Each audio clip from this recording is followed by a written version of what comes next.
मुल्क की मईशत के लिए अच्छी खबर है कि oil and gas development company OGDCL ने नाशपा कुआं से इजाफी पैदावार का ऐलान कर दिया।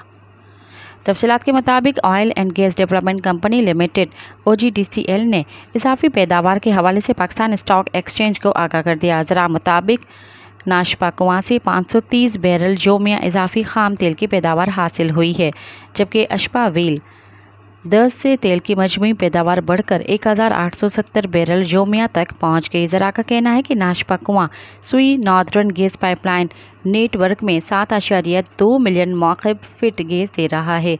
उसके अलावा कुआं से LPG की पैदावार 10 मिलियन टन जोमिया है। मज़ीद ख़बरन ऐं तफ़सीलात लाइ विज़िट कयो असांजी वेबसाइट www.awamiNewsHD.com ऐं ॾिसंदा रहो अवामी न्यूज़ HD।